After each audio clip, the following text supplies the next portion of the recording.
Hello friends, knowledge मंडली में आप सभी का स्वागत है। आपकी तैयारी को अनवरत जारी रखते हुए जीके पर आधारित क्वेश्चन सीरीज 22 आज करने वाले हैं। और ये क्वेश्चन से आपके लिए बहुत ही इंपॉर्टेंट होने वाले हैं, जैसे कि LDC, UDC, SO, FO, vice principal, principal, AC, DC and other post in KVS, NVS, D triple S, B, SSC, UPSC, CTET, REET, railway, IBPS and other departments.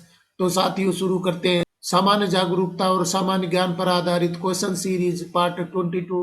साथियों, नॉलेज मंडली ने आपके सिलेबस को चारों ओर से घेरने के लिए चक्रवाती प्लान बनाया हुआ है, जिसमें सर्विस रूल्स है, एकेडमिक पार्ट और पेपर का जनरल पार्ट भी करवाया जा रहा है।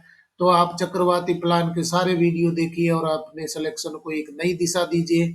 मित्रों, नॉलेज मंडली 10,000 के पार यानी कि वादे के अनुसार आपके सिलेबस के 10,000 से अधिक वस्तुनिष्ठ प्रश्नों की प्रश्नमाला पूर्ण कर ली है और चैनल पर अपलोड कर दी गई है। आप इसी तरीके से साथ देते रहिए, अगले 10,000 प्रश्नों की प्रश्नमाला भी हम पूर्ण कर लेंगे। शुरू करते हैं MCQ on general awareness part 22 का पहला क्वेश्चन देख लेते हैं। 221 बिम्स्टेक का मुख्यालय वर्तमान में किस शहर में है? विच of the following city is the headquarter of the BIMSTEC at present? हमारे ऑप्शन हो जाएंगे Jakarta, new Delhi, California, Dhaka. सही उत्तर क्या हो जाएगा? सही उत्तर हमारा हो जाएगा डी, ढाका। बिम्स्टेक का मुख्यालय है वो कौन से शहर में है? विश्व के कौन से शहर में बिम्स्टेक का मुख्यालय है? सही उत्तर हमारा हो जाएगा ढाका हो जाएगा। ढाका है वो बांग्लादेश की राजधानी है, तो बांग्लादेश की राजधानी में बिम्स्टेक का मुख्यालय है। ये आपको पता होना चाहिए। बिम्स्टेक का मुख्यालय है वो ढाका यानी कि बांग्लादेश की राजधानी में है। नॉलेज मंडली आपको बता रहा है बिम्स्टेक के महासचिव कौन है? तेनजिन लेकफेल है वो वर्तमान में महासचिव है। मुख्यालय कहाँ पर है? ढाका में है और इसके महासचिव है तेनजिन लेकफेल है। और यार, नॉलेज मंडली स्मार्ट बोर्ड है, आपको बिम्स्टेक के बारे में और भी कुछ बताना चाह रहा है। बिम्स्टेक का फुल फॉर्म यहाँ पर क्या हो रहा है? Bay of Bengal initiative for multi sectoral technical and economic cooperation है। यानी कि बिम्स्टेक का फुल फॉर्म है, वो भी कई बार पूछ लिया जाता है। तो फुल फॉर्म यहाँ पर क्या हो रहा है बिम्स्टेक का? Bay of Bengal initiative for multi sectoral technical and economic cooperation है, ये बिम्स्टेक का फुल फॉर्म हो जाएगा। और बिम्स्टेक में कौन कौन सी कंट्रीज है? बांग्लादेश है, पहली कंट्री कौन सी है? बांग्लादेश है, दूसरी है भूटान है, तीसरी इंडिया है, चौथा देश हो जाएगा म्यांमार, नेपाल पांचवा देश हो रहा है और छठा हो जाएगा श्रीलंका, सातवां यहाँ पर हो जाएगा थाईलैंड हो जाएगा। तो टोटल 7 कंट्री है बिम्स्टेक में। पहली है बांग्लादेश, भूटान, दूसरी इंडिया, तीसरी म्यांमार और नेपाल, श्रीलंका, थाईलैंड, इस प्रकार से टोटल 7 कंट्री है। और बिम्स्टेक का फुल फॉर्म भी आपको बता दिया नॉलेज मंडली स्मार्ट बोर्ड ने। Bay of Bengal initiative for multi sectoral technical and economic cooperation है, इसको नाम दिया बिम्स्टेक दिया है। इसका मुख्यालय है ढाका में है और इसके वर्तमान महासचिव कौन है? तेनजिन लेकफेल है। और इसमें कौन कौन सी कंट्री है ये भी आपको बता दिया गया है। देख लेते हैं अगला सवाल 222। किस भारतीय प्रौद्योगिकी संस्थान आईआईटी ने भारत सरकार के पृथ्वी विज्ञान मंत्रालय एमओईएस के भारतीय मेट्रोलॉजिकल विभाग आईएमडी के साथ गांव, शहर और जिला स्तर पर हितधारकों के लिए जलवायु समाधान विकसित करने के लिए समझौता किया है? इंग्लिश वर्जन देख लेते हैं। Which Indian institute of technology यानी कि IIT tied up with the India Meteorological Department IMD of the Ministry of Earth Sciences MOES Government of India to develop climate solutions for the stakeholder at the village, city and district level। Option देख लेते हैं। Indian institute of technology Madras IITM, भारतीय प्रौद्योगिकी संस्थान Kharagpur IIT के, भारतीय प्रौद्योगिकी संस्थान दिल्ली आईआईटीडी और डी ऑप्शन हो जाएगा Indian institute of technology Bombay IITB. तो सही उत्तर क्या हो जाएगा? किस भारतीय प्रौद्योगिकी संस्थान यानी कि आईआईटी ने भारत सरकार के पृथ्वी विज्ञान मंत्रालय एमओईएस के भारतीय मेट्रोलॉजिकल विभाग आईएमडी के साथ गांव, शहर और जिला स्तर पर हितधारकों के लिए जलवायु समाधान विकसित करने के लिए समझौता किया है? तो सही उत्तर यहाँ पर हो जाएगा डी हो जाएगा आईआईटीबी यानी कि Indian institute of technology Bombay ने ये समझौता किया है, जिसमें गांव, शहर और जिला स्तर के हितधारक लोगों के लिए जलवायु समाधान विकसित करने के लिए भारत सरकार के पृथ्वी विज्ञान मंत्रालय के भारतीय मेट्रोलॉजिकल विभाग के साथ में समझौता है वो किया गया है आईआईटी के द्वारा। कौन सी आईआईटी के द्वारा? आईआईटी बॉम्बे के द्वारा किया गया है। सही उत्तर हमारा हो जाएगा डी हो जाएगा। और साथियों देख लीजिए, ministry of the earth sciences के वर्तमान मंत्री कौन है? Move to question number 223। निम्नलिखित में से कौन सा कथन सही है? पहला कथन देख लेते हैं। 10 अगस्त 2022 को सेवानिवृत्त हुए उपराष्ट्रपति वेंकैया नायडू का जन्म भारत की आजादी से पहले हुआ था। बी कथन में बताया गया है राजेंद्र प्रसाद से लेकर के वीवी गिरी तक भारत के पहले 4 राष्ट्रपति का जन्म 19वीं सदी के अंत में हुआ था। सी कथन है भारत के पहले 4 उपराष्ट्रपति सर्वपल्ली राधाकृष्णन से लेकर के गोपाल स्वरूप पाठक तक उनका जन्म 19वीं सदी के उत्तरार्ध में हुआ था। और डी है द्रौपदी मुर्मू स्वतंत्र भारत में पैदा होने वाली पहली राष्ट्रपति बनी। Select the correct answer using the code given below. यहाँ पर कौन कौन से कथन है वो सही है? ऑप्शन देख लेते हैं। ए, बी और सी केवल, बी, सी, डी केवल, ए और डी केवल, सी और डी केवल। सही उत्तर हमारा हो जाएगा बी, बी, सी और डी केवल। मतलब कि बी, सी और डी ये 3 बिंदु है वो ठीक है, पहला गलत हो रहा है। 10 अगस्त 2022 को सेवानिवृत्त हुए उपराष्ट्रपति वेंकैया नायडू का जन्म भारत की आजादी से पहले हुआ था, ये कथन गलत हो रहा है, बाकी सभी ठीक है। बी कथन में क्या बताया गया है? राजेंद्र प्रसाद से लेकर के वीवी गिरी तक भारत के पहले 4 राष्ट्रपति का जन्म 19वीं सदी के अंत में हुआ था। और सी में बताया गया है भारत के पहले 4 उपराष्ट्रपति सर्वपल्ली राधाकृष्णन से लेकर के गोपाल स्वरूप पाठक तक उनका जन्म 19वीं सदी के उत्तरार्ध में हुआ था। और डी में बताया गया है श्रीमती द्रौपदी मुर्मू स्वतंत्र भारत में पैदा होने वाली पहली राष्ट्रपति बनी है। तो तीनों पॉइंट हैं वो ठीक हो जाते हैं, परंतु ए गलत हो रहा है। और ए क्यों गलत हो रहा है ये आपको बताऊंगा। यहाँ पर नॉलेज मंडली बता रहा है श्री मुप्पा वरप्पू वेंकैया नायडू बोर्न ऑन 1 जुलाई 1949। मतलब कि पहले पॉइंट में बताया गया है कि 10 अगस्त 2022 को सेवानिवृत्त हुए उपराष्ट्रपति वेंकैया नायडू का जन्म भारत की आजादी से पहले हुआ था। सही क्या है? यहाँ पर 1 जुलाई 1949 को हुआ है। और भारत को आजादी मिली थी 15 अगस्त 1947 को। 15 अगस्त 1947 को यहाँ पर आजादी मिल गई है, तो इसके बाद में जन्म हुआ है। ए बिंदु में बताया गया है कि 10 अगस्त 2022 को सेवानिवृत्त हुए भारत के उपराष्ट्रपति श्री वेंकैया नायडू है, उनका जन्म है वो आजादी के बाद में हुआ, 1 जुलाई 1949 को हुआ, इसलिए ये बिंदु गलत हो रहा है। बाकी तीनों पॉइंट है वो ठीक हो जाते हैं, बी, सी और डी ठीक हो जाते हैं। सही उत्तर हमारा हो जाएगा बी हो जाएगा।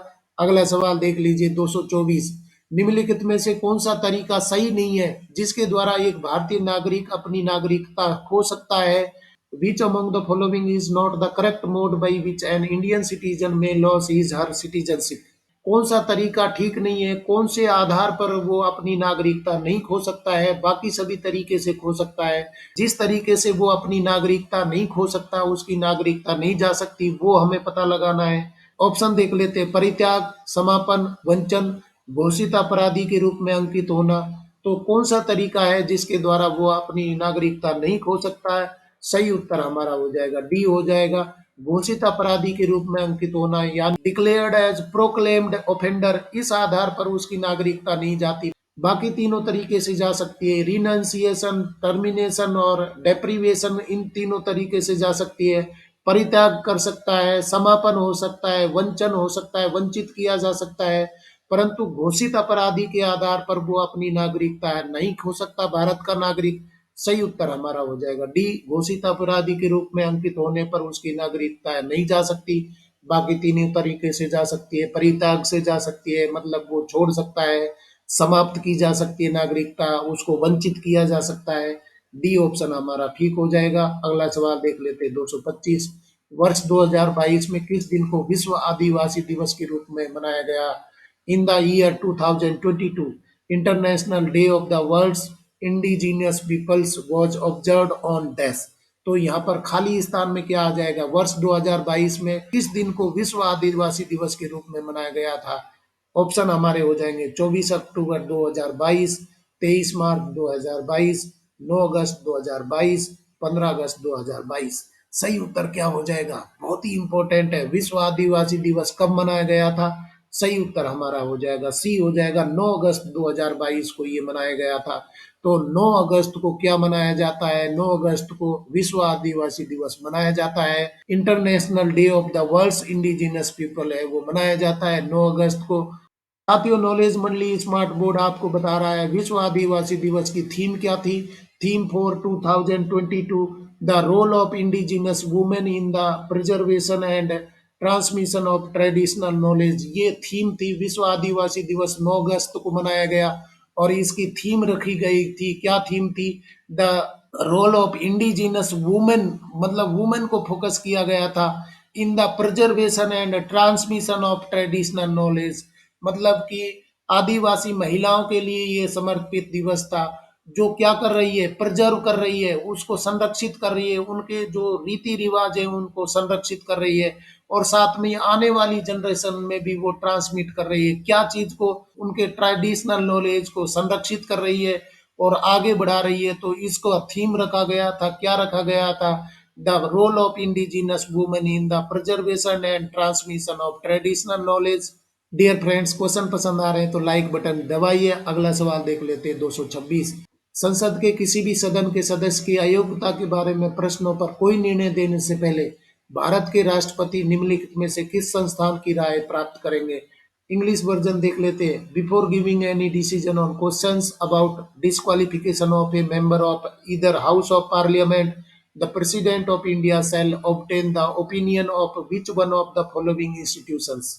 Supreme court of India, election commission of India, attorney general of India, solicitor general of India.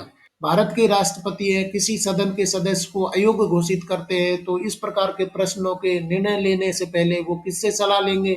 सही उत्तर हमारा हो जाएगा बी हो जाएगा, इलेक्शन कमीशन ऑफ इंडिया, यानी कि भारत के निर्वाचन आयोग से सलाह लेंगे। क्वेश्चन को समझिए फिर से। संसद के किसी भी सदन के सदस्य की अयोग्यता के बारे में प्रश्नों पर कोई निर्णय देने से पहले भारत के राष्ट्रपति निम्नलिखित में से किस संस्थान की राय प्राप्त करेंगे?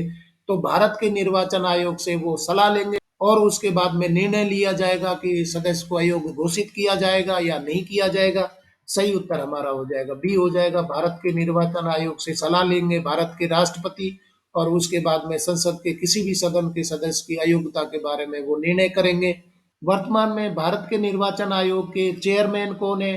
श्री राजीव कुमार है। ये भी क्वेश्चन पूछ लिया जाता है। राजीव कुमार कौन है? Present chairman of election commission है।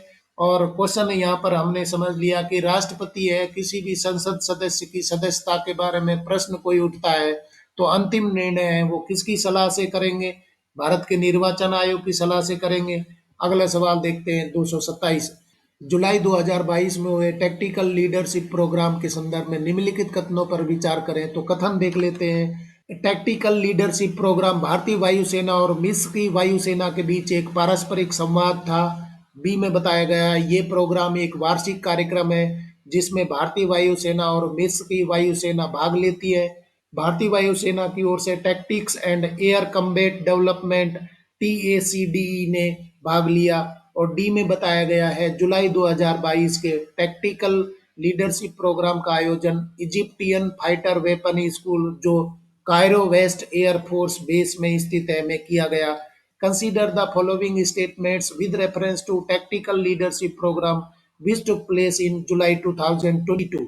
तो इनमें से कौन से कथन है वो ठीक हो जाएंगे? ऑप्शन देख लेते हैं। ए, बी और सी केवल सही, बी और सी ही सही है, ए और बी ही सही है, ए, सी और डी केवल सही है। तो कौन सा उत्तर सही हो जाएगा? सही उत्तर हमारा हो जाएगा डी हो जाएगा, ए, सी और डी केवल सही है। मतलब कि ए, सी और डी तीन बिंदु हैं, ठीक है। टैक्टिकल लीडरशिप प्रोग्राम भारतीय वायुसेना और मिस्र की वायुसेना के बीच एक पारस्परिक संवाद था, ये बताया गया है। भारतीय वायुसेना की ओर से tactics and air combat development assessment TACD ने भाग लिया था। जुलाई 2022 के टैक्टिकल लीडरशिप प्रोग्राम का आयोजन इजिप्टियन फाइटर वेपन स्कूल जो कायरो वेस्ट एयरफोर्स बेस में स्थित है में किया गया था। कहाँ पर किया गया था ये बातें बताई गई है। तो 3 पॉइंट ठीक हो जाएंगे इसके बारे में, टैक्टिक्स लीडरशिप प्रोग्राम के बारे में। और बी बिंदु है यहाँ पर गलत हो रहा है, सही उत्तर हमारा हो जाएगा बी हो जाएगा। अगला सवाल देखते हैं 228। A little book of India celebrating 75 years of independence नामक पुस्तक के लेखक कौन है? Who wrote the book a little book of India celebrating 75 years of independence? ये पुस्तक किसने लिखी थी? A little book of India celebrating 75 years of independence. Arundhati Bhattacharya, Jyotirmay Sharma, Jhumpa Lahiri और रस्किन बॉन्ड। इस पुस्तक के लेखक कौन है? अ little book of India celebrating 75 years of independence है। ये पुस्तक किसने लिखी थी? सही उत्तर हमारा यहाँ पर हो जाएगा डी हो जाएगा, रस्किन बॉन्ड ने लिखी थी।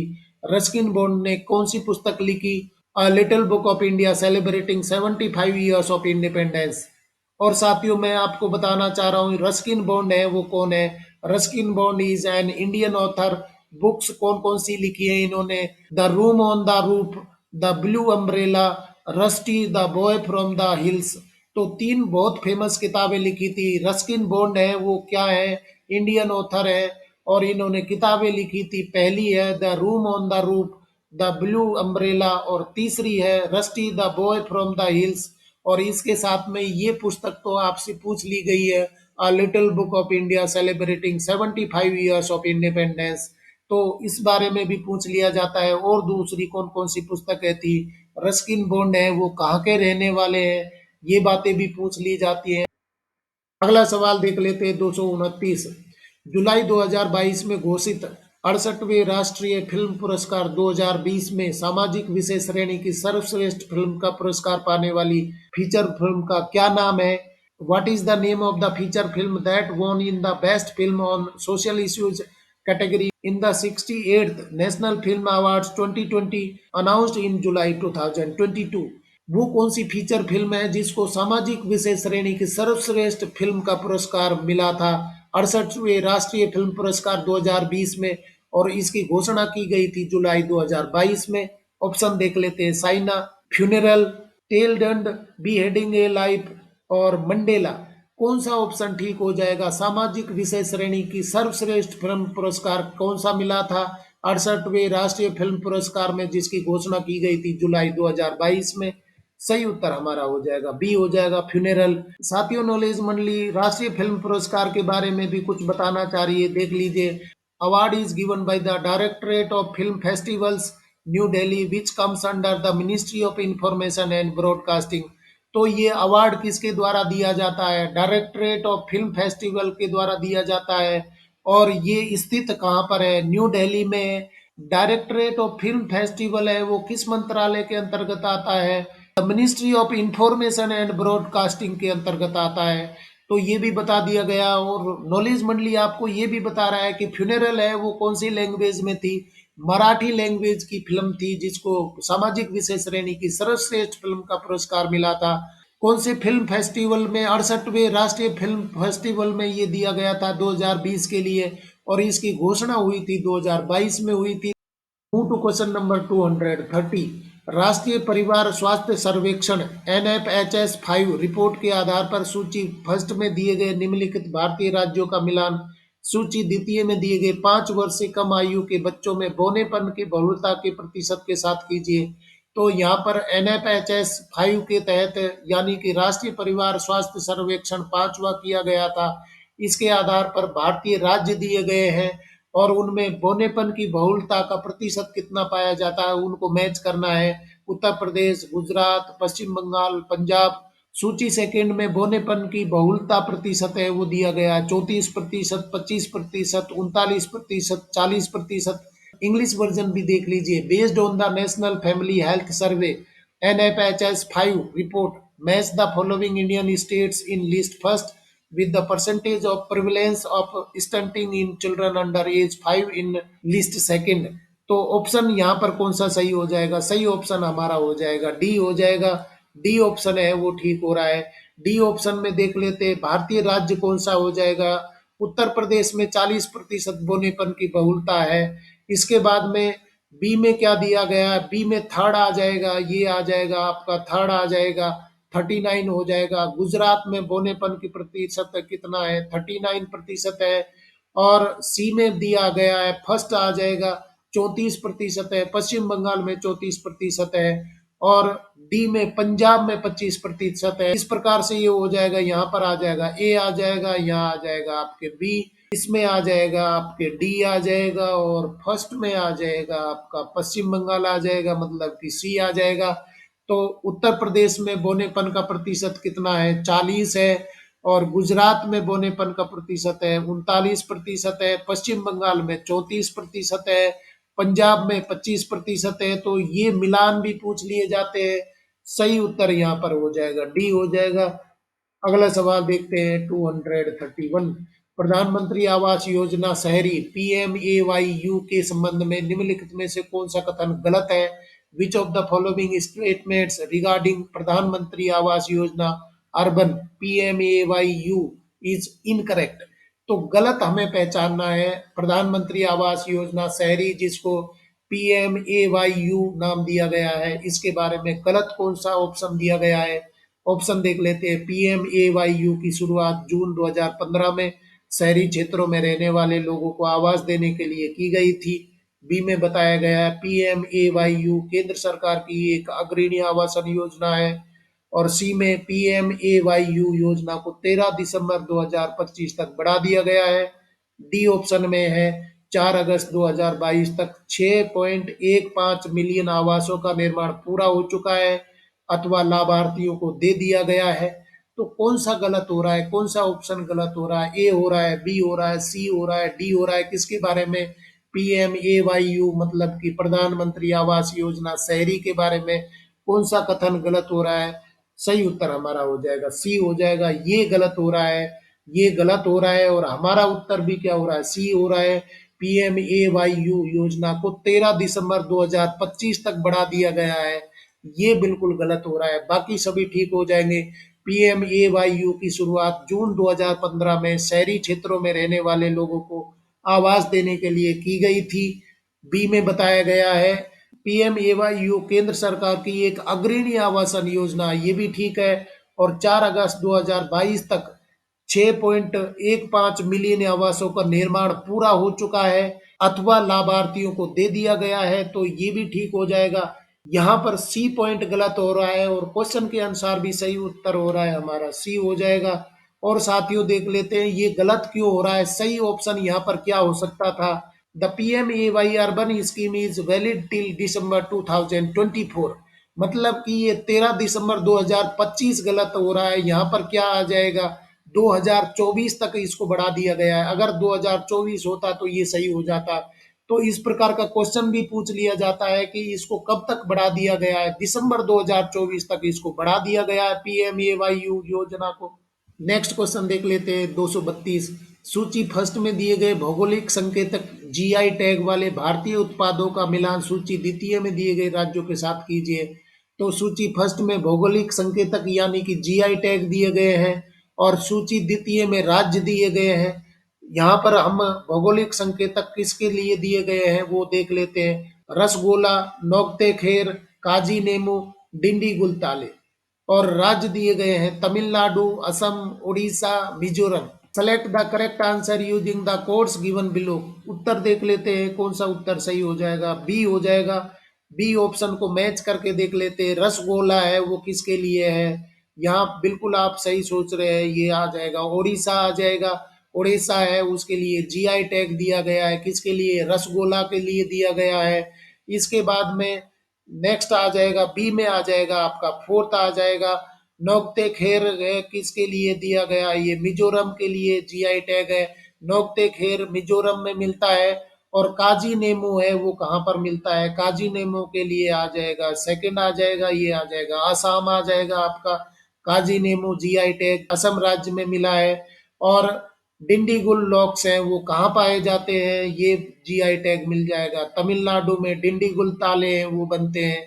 GI टैग है वो भारत के प्रधानमंत्री ने घोषणा करी है, वोकल फॉर लोकल, मतलब कि जो चीज जहां पर मिलती है उसके लिए GI टैग बना दिया गया है। रसगोला है वो किससे संबंधित है? रसगोला उड़ीसा से संबंधित हो जाएगा, तो यहाँ पर थर्ड आ जाएगा।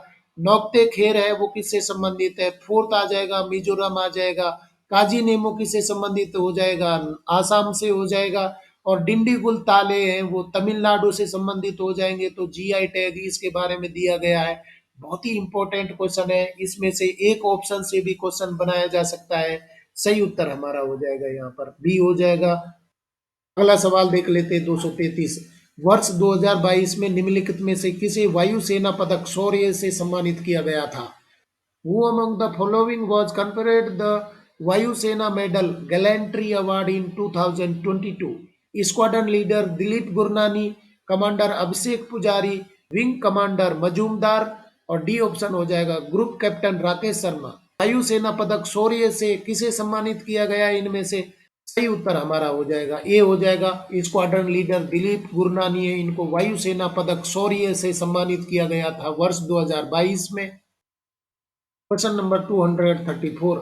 स्वतंत्रता दिवस 2022 के अवसर पर कीर्ति चक्र पुरस्कार किसे प्रदान किया गया था? Who was conferred with Kirti Chakra award on the occasion of Independence Day 2022? Major Nitin Dhania, Naik Devendra Pratap Singh, lieutenant colonel Vivek Kumar Dwivedi, major Sasbind Singh Pal. सही उत्तर हमारा हो जाएगा बी, नायक देवेंद्र प्रताप सिंह। नायक देवेंद्र प्रताप सिंह को स्वतंत्रता दिवस 2022 के अवसर पर कीर्ति चक्र पुरस्कार दिया गया था। साथियों, नॉलेज मंडली बताना चाहता है कि नायक देवेंद्र प्रताप सिंह को कीर्ति चक्र पुरस्कार है वो किसके लिए दिया गया था? यहाँ पर बताया गया है कि Naik Devendra Pratap Singh who killed 2 terrorist in gun fight. Naik Devendra Pratap Singh ने 2 टेररिस्ट को गन फाइट में मारा था, इसलिए उनको क्या पुरस्कार दिया गया था? कीर्ति चक्र पुरस्कार दिया गया था स्वतंत्रता दिवस 2022 को। नया सवाल देख लेते हैं 235। National initiative for school heads and teachers holistic advancement निष्ठा 2.0 डैश पर केंद्रित है। National initiative for school heads and teachers holistic advancement 2.0 निष्ठा 2.0 फोकसेस ऑन डैश। तो निष्ठा है वो किसके लिए चलाई गई है? School heads and teachers holistic advancement के लिए चलाई गई है। निष्ठा 2.0 है वो किस पर केंद्रित है? ऑप्शन देख लेते हैं। ECC to class 5th, class 1st to class 8th, class 9 to class 12th, classes 1st to class 12th। तो कौन सा ऑप्शन सही हो जाएगा? सही उत्तर हमारा हो जाएगा सी, क्लास 9 टू 12th। निष्ठा 2.0 है वो कौन सी कक्षा के स्कूल हेड्स हैं और टीचर्स के लिए चलाया गया था? ये कक्षा 9th से लेकर के और 12th तक के लिए चलाया गया था। इससे पहले जो प्रोग्राम चले थे इससे छोटी कक्षाओं के लिए थे। तो निष्ठा 2.0 है वो स्कूल हेड्स और टीचर्स के होलिस्टिक एडवांसमेंट के लिए एक नेशनल इनिशिएटिव चलाया गया था, जिसको नाम दिया गया था निष्ठा 2.0। और वो किसके लिए था? कक्षा 9 से लेकर के 12वीं तक के लिए था। सही उत्तर हमारा हो जाएगा सी हो जाएगा, कक्षा 9 से लेकर के 12वीं तक के लिए निष्ठा चलाया गया था। निष्ठा मतलब कि national initiative for school heads and teachers holistic advancement.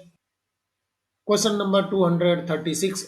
राष्ट्रमंडल खेल 2022 में महिला light weight 50 kilogram boxing final किसने जीता? Who won the women's light lightweight 50 kg boxing finals in Commonwealth Games 2022? Nikhat Zareen, मसी नॉल, मैरी कॉम, ओलिविया मैरी। सही उत्तर हमारा हो जाएगा ए हो जाएगा, निखत जरीन ने जीता था। निखत जरीन ने राष्ट्रमंडल खेल 2022 में महिला light flight weight 50 kilogram boxing final है वो जीता था। सही उत्तर हमारा हो जाएगा ए हो जाएगा। और यार नॉलेज मंडली स्मार्ट बोर्ड और भी कुछ कहना चाह रहा है राष्ट्रमंडल खेल 2022 के बारे में। India won 61 medals at Birmingham 2022। India CWG medal tally क्या रहे यहाँ पर? 22 गोल्ड, 16 सिल्वर एंड 23 ब्रॉन्ज। इस प्रकार का क्वेश्चन भी पूछा जा सकता है। CWG 2020 में कितने मेडल टोटल जीते थे? 61 मेडल जीते थे। इसमें गोल्ड कितने थे? 22 गोल्ड थे और 16 सिल्वर थे और 23 ब्रॉन्ज थे। इसके साथ में ये भी क्वेश्चन पूछा जा सकता है कि ये कहाँ पर संपन्न हुए थे? राष्ट्रमंडल खेल यानी कि कॉमनवेल्थ गेम्स है वो कहाँ पर संपन्न हुए थे 2022 के? तो नॉलेज मंडली स्मार्ट बोर्ड ने ये भी बता दिया गया है, बर्मिंगम में ये हुए थे। बर्मिंगम में ये CWG गेम्स हुए थे। इसमें निखत जरीन ने महिला light flight weight 50 kilogram boxing का फाइनल है वो जीता था। और टोटल मेडल यहाँ पर जीते गए थे 61 और उसमें गोल्ड थे 22, सिल्वर थे 16, ब्रॉन्ज थे 23। और ये कहाँ पर संपन्न हुआ था? बर्मिंगम में संपन्न हुआ था। और यार क्वेश्चन पसंद आ रहा है तो अपने मित्रों को जरूर शेयर करिए। देख लेते क्वेश्चन नंबर 237। सूची फर्स्ट में दिए गए भारत के पूर्वोत्तर और पर्वतीय क्षेत्र के राज्यों का मिलान सूची द्वितीय में उनके 99वें सूचकांक 2021 रैंक के साथ कीजिए। सूची फर्स्ट पूर्वोत्तर और पर्वतीय क्षेत्र के राज्य दिए गए हैं और द्वितीय में इंडिया इनोवेशन इंडेक्स 2021 का रैंक दिया गया है। पूर्वोत्तर और पर्वतीय क्षेत्र के राज्य दिए गए हैं, सिक्किम है, मणिपुर, असम और उत्तराखंड है। और इंडिया इनोवेशन इंडेक्स है, मतलब कि 99वें सूचकांक 2021 के रैंक है 6192। Select the correct answer using the codes given below. सही उत्तर हमारा हो जाएगा ए हो जाएगा। यहाँ पर मैच करके देख लेते हैं। एक फर्स्ट में आ जाएगा आपके, सीधे आ रहा है सिक्किम है, उसकी रैंक क्या थी, 6 थी। इसके साथ में बी में आ जाएगा आपका सेकंड आ जाएगा, ये फर्स्ट आ जाएगी रैंक। मणिपुर की रैंक क्या आ जाएगी, फर्स्ट आ जाएगी। और असम को यहाँ पर बताया गया है 9वीं रैंक मिल रही है, 9वीं। और उत्तराखंड को यहाँ पर मिल रही है द्वितीय रैंक मिल रही है। तो इस तरीके से ये उत्तर हो जाएगा। सिक्किम को 6ठी रैंक मिली है, इंडिया इनोवेशन इंडेक्स 2021 की रैंक मिली है 6ठी। सिक्किम को 6ठी मिली है, मणिपुर को फर्स्ट मिली है और असम को 9वीं मिली है और उत्तराखंड को द्वितीय रैंक मिली है। तो इस तरीके सही उत्तर यहाँ पर हो जाएगा, ए हो जाएगा। अगला सवाल देख लेते हैं 238। पढ़ना लिखना अभियान नामक योजना के संदर्भ में निम्नलिखित में से कौन सा कथन सही नहीं है। बहुत ही इंपॉर्टेंट क्वेश्चन है। पढ़ना लिखना अभियान है वो चलाया गया है केंद्र सरकार के द्वारा, तो कौन सा कथन इनमें से ठीक नहीं है। इंग्लिश वर्जन भी देख लीजिए। Which of the following statements is incorrect with reference to the scheme called Padhna Likhna अभियान। पहला है, ये प्रौढ़ शिक्षा की एक नई योजना है जो बुनियादी साक्षरता पर केंद्रित है। यह कार्यक्रम केवल ग्रामीण क्षेत्रों के लिए है। इस योजना की वार्षिक आयोजनाओं को मंजूरी देने के लिए राष्ट्रीय स्तर पर एक परियोजना अनुमोदन बोर्ड होगा। और डी ऑप्शन में बताया गया है, इस योजना में बुनियादी साक्षरता मूल्यांकन राष्ट्रीय मुक्त विद्यालय संस्थान द्वारा किया जाएगा। तो पढ़ना लिखना अभियान है उसके बारे में कौन सा कथन गलत हो रहा है, सही उत्तर हमारा हो जाएगा बी हो जाएगा। ये कार्यक्रम केवल ग्रामीण क्षेत्रों के लिए है, ये गलत है। मतलब कि पढ़ना लिखना अभियान है, शहरी हो चाहे ग्रामीण हो सभी के लिए चलाया जाएगा। तो केवल से यहाँ पर पकड़ लेते हैं, केवल ग्रामीण क्षेत्रों के लिए है, ये गलत हो रहा है। बाकी पढ़ना लिखना अभियान के बिंदु ठीक हो जाएंगे। ये प्रौढ़ शिक्षा की एक नई योजना है जो बुनियादी साक्षरता पर केंद्रित है। मतलब किस पर केंद्रित होगी, बुनियादी साक्षरता पर केंद्रित होगी। इस योजना की वार्षिक आयोजना को मंजूरी देने के लिए राष्ट्रीय स्तर पर एक परियोजना अनुमोदन बोर्ड होगा, ये बनाया जाएगा। और डी में बताया गया, इस योजना में बुनियादी साक्षरता मूल्यांकन राष्ट्रीय मुक्त विद्यालय संस्थान द्वारा किया जाएगा। मतलब इसका मूल्यांकन कौन करेगा, राष्ट्रीय मुक्त विद्यालय संस्थान द्वारा किया जाएगा। तो 3 पॉइंट है यहाँ पर ठीक हो जाएंगे और बी ऑप्शन है वो गलत हो रहा है। बी ऑप्शन को आप कैसे पकड़ सकते हैं, केवल ग्रामीण क्षेत्रों से, ये गलत हो रहा है।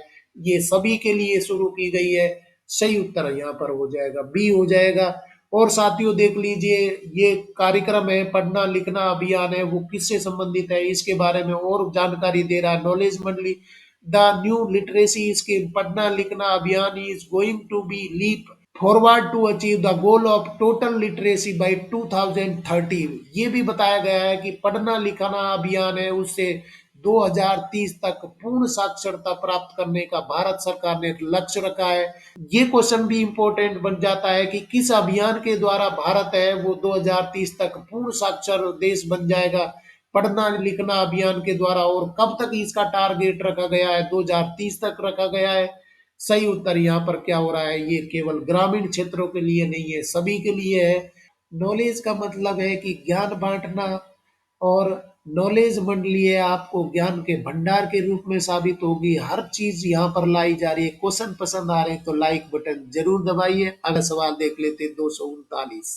निम्नलिखित में से क्या गिग अर्थव्यवस्था की विशेषता नहीं है। विच of the following is not a characteristic of gig economy. Option देख लेते हैं, रोजगारों का अपघटन, डिकम्पोजिशन ऑफ जॉब्स, कर्मकारों का कौशल युक्तिकरण और पूंजीकरण, skill enhancement and capitalisation of workers, आंतरिक और बाह्य मानव पूंजी का पृथक्करण, segregation of internal and external human capital, corporate प्रबंधन का विकेंद्रीकरण, डिसेंट्रलाइजेशन ऑफ कॉर्पोरेट मैनेजमेंट, तो कौन सा ऑप्शन है वो गलत हो जाएगा। गिग अर्थव्यवस्था की विशेषता इनमें से कौन सी सही नहीं है। कौन सा उत्तर हमारा ठीक हो जाएगा, सही उत्तर यहाँ पर हो जाएगा सी हो जाएगा। आंतरिक और बाह्य मानव पूंजी का पृथक्करण यहाँ पर गलत हो रहा है, ये गिग अर्थव्यवस्था की विशेषता नहीं है। बाकी सभी का ठीक हो जाएगा। डिकम्पोजिशन ऑफ जॉब्स है, रोजगारों का अपघटन, ये ठीक हो जाएगा।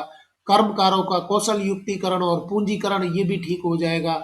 और कॉरपोरेट प्रबंधन का विकेंद्रीकरण, ये ठीक हो जाएगा, परंतु ये इसकी विशेषता नहीं है। आंतरिक और बाह्य मानव पूंजी का पृथक्करण है, ये गलत हो जाएगा। बाकी ठीक हो जाएंगे और क्वेश्चन के अनुसार हमारा सही उत्तर यहाँ पर हो जाएगा सी हो जाएगा। आंतरिक और बाह्य पूंजी का पृथक्करण, segregation of internal and external human capital. और साथियों देख लेते हैं MCQ on general awareness and general science पर बेस्ड क्वेश्चन सीरीज 22 का अंतिम क्वेश्चन 240। किस देश ने आईसीसी महिला क्रिकेट विश्व कप 2022 जीता। Which country won ICC women's cricket world cup 2022। New Zealand, India, Australia, England. सही उत्तर हमारा क्या हो जाएगा, न्यूजीलैंड होगा या भारत होगा, ऑस्ट्रेलिया होगा, इंग्लैंड होगा। आईसीसी महिला क्रिकेट विश्व कप 2022 किसने जीता था, सही उत्तर यहाँ पर हो जाएगा ऑस्ट्रेलिया हो जाएगा। साथियों आईसीसी महिला क्रिकेट विश्व कप है वो कौन से देशों के बीच में खेला गया था। आईसीसी वुमेन्स वर्ल्ड कप है वो खेला गया था ऑस्ट्रेलिया और इंग्लैंड के बीच में। इंग्लैंड को हरा करके और ऑस्ट्रेलिया ने ये वर्ल्ड कप है वो जीता था। इसका नाम था ICC women's cricket world cup 2022। इस प्रकार साथियों जीके पर आधारित क्वेश्चन सीरीज 22 कंप्लीट हो गई है और अभी तक हम 240 क्वेश्चंस हैं वो कंप्लीट कर चुके हैं। ये सभी क्वेश्चंस हैं पुरानी परीक्षा में पूछे गए थे और उनको और रेलेवेंट बना करके नॉलेज मंडली है वो आपको क्वेश्चन को इस तरीके से पेश कर रही है। आगामी परीक्षाओं के लिए ये क्वेश्चन हैं आपके लिए रेलेवेंट बने रहे, इसलिए नॉलेज मंडली स्मार्ट बोर्ड है एक्स्ट्रा पॉइंट भी ला रहा है। साथियों ये सभी क्वेश्चन है आपके लिए बहुत ही इंपॉर्टेंट होने वाले हैं, जैसे LDC, UDC, SOF, vice principal, principal, AC DC and other post in KVS, NVS, D triple S, B, SSC, UPSC, CTET, REET, railway, IBPS and other examinations. और यार नॉलेज मंडली 10,000 के पार, यानी कि वादे के अनुसार आपके सिलेबस के 10,000 से अधिक वस्तुनिष्ठ प्रश्नों की प्रश्नमाला पूर्ण कर ली है और चैनल पर अपलोड कर दिया। अगर आपने नहीं देखी है तो जरूर देखिए। आप इसी तरीके से साथ देते रहिए, अगले 10,000 प्रश्नों की प्रश्नमाला भी हम पूर्ण कर लेंगे। आज के क्वेश्चन पसंद आए तो लाइक शेयर करें और चैनल को सब्सक्राइब करना तो बहुत ही जरूरी है, क्योंकि नॉलेज मंडली is the right choice. Thank you very much.